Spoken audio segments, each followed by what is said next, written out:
I seen people tweeting immediately human shielding for Hove. I'm like, Jesus, brother. They just simply don't make any sense. Okay, what the hell would Jay-Z be doing with Harvey Weinstein and Attorney General William Barr in 1996? That was the year his first album came out. You want to know why I've never been bothered about seeing that picture? Who hasn't seen these pictures of Jay-Z and Aaliyah? Don't worry, I'll wait. You know who hasn't? Niggas that ain't into hip-hop culture. If you're listening out there, I want you to know I see some of the same exact things that you see.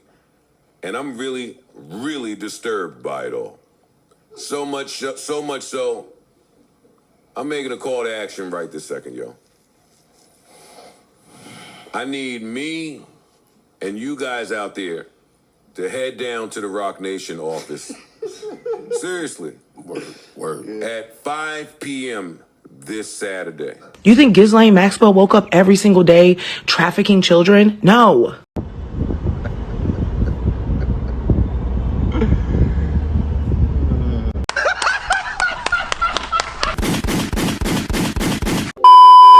Welcome back and what's good? This is the Furious Robinson podcast and I'm your host, Furious. I'm here to document ego, power, leverage, and accountability in media.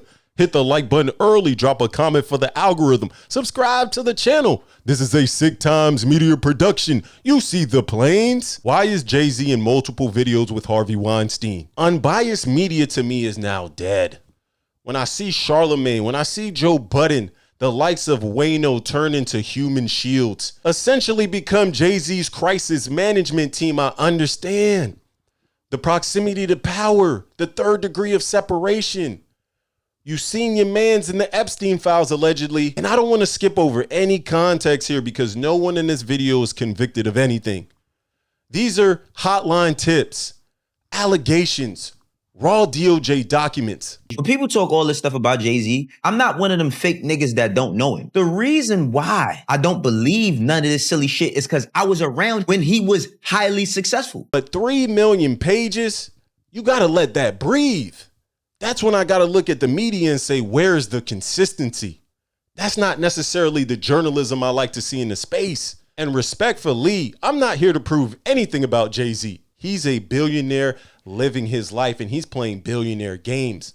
So when I see some of the pictures of him and younger Beyonce or him and younger Aaliyah, I'm gonna leave that to the PDF Avengers. I'm speaking directly to media and the inconsistency when it comes to reporting these stories. Lauren LaRosa, I'm looking at you. They just simply don't make any sense. Okay, what the hell would Jay-Z be doing with Harvey Weinstein and Attorney General William Barr in 1996? That was the year his first album came out. Because when you look at Charlemagne the God, he naturally speaks highly of Jay-Z. By proximity, he's already doing business moves with Jay-Z. Did you not see how he reacted to the casino deal? So when I look at Charlemagne, I understand there's already some bias there, but at the end of the day, we got to move a little bit different. And then when you look at Joe, he almost signed with Rockefeller. He said he was signed for 67 seconds. It don't matter. I'm not saying Joe Budden and Jay-Z are best friends, but you're in the same rooms. You have the same peers, and naturally moving around in New York at that time, you already know what's up. So when the 3 million files drop and Charlemagne continues to get in this performative bag as he panders to an audience, why are you tearing down the black man? Why are you always so distracted from the white man's noise? When are you going to pick up a book and read between the lines? This is fake. And I just be having to sit back and think, do we realize how much we are getting played? Okay, whenever the powers that be want to deflect from what they got going on, they will always throw meat to the blacks. And I'm not mad at the protection. Hove is your man. Jay-Z is your man's. Protect him at all costs. Cool. But at the end of the day, let's keep it consistent. Where is the consistency across the board? I'm not jacking nobody saying that niggas is in a cult, killing and drinking baby blood and doing all types of crazy shit because I never witnessed that. And respectfully, I have to wake it up. Wayno's take was insane. I get it. You knew Jay-Z. He seems like a great dude, I'm sure. But to vouch like this when you weren't in every room, you weren't at every after party, and you weren't in every business meeting. So at the end of the day, and let's really wake it up, if you were you in this Harvey Weinstein video right here? This one, clear picture. Where are you? And if you were, unpack that story. If not, yo, let's let the documents breathe. Because no one is convicting Jay-Z of anything. But when you human shields, when you whole Avengers, when the crisis management team goes red alert, what do you want the audience to think? What do you want the narrative to be? Jay-Z, I knew he was... What did it say Jay-Z did? He was there in 1996? Come on, people. Like, y'all are falling for it. It's the easiest, oldest trick in the book. What are we talking about here? Because this is where they lose me. If the files are nothing, if this is such a distraction, then let it sit. They're acting like this came from a gossip blog.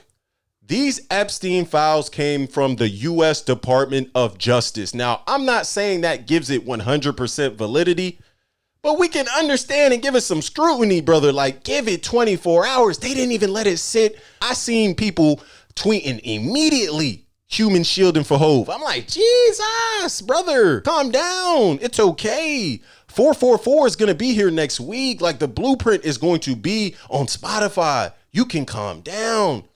So that's why I'm looking at the media like you could have really unpacked this in real time, because maybe you were around. And I'm not saying you were around for any diabolical deeds. I'm just saying if you really can speak to these men's character, then speak to it. But don't make jokes. Don't deny. Don't just call everything fake, because that's when the blinkers go up. That's when it gets funny in the light. Let me explain to you. Mentions of these artists didn't come from Epstein's personal records.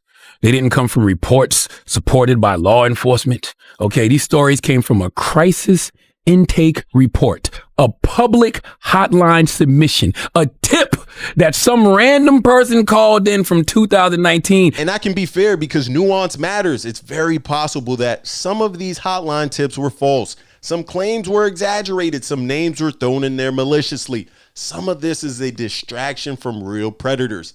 And dragging innocent people through the mud is wrong. But at the same time, suppressing the conversation is dually wrong and corny. So just let the facts marinate, let the facts sit, and the facts will win. You don't have anything to protect. Jay-Z didn't need a crisis management team. And as I gracefully land the plane, I'm not here to cancel Jay-Z. I'm not here to convict anyone. I'm looking at the media very funny in the light. Nasty behavior. Because if Drake can get dragged off the vibes, if we can let these theories trend on the timeline for weeks, then we can let the Department of Justice 3 million page Epstein files get 24 hours on the timeline. It's too much selective politic and it's too many human shields. We don't need a crisis management team. Jump in the comments and let me know what you think. Is this a nothing burger? Is this a distraction? Charlemagne the God said, they love to hand this off to the black community. They're going to run with it. Or we've seen Jay-Z's name before. We've seen the videos. We've seen the pictures. People are starting to put 2 and 2 together. But hey, hit the like button for the algorithm. Subscribe to the channel. This is the Furious Robinson podcast, a Sick Times media production. Stay dangerous.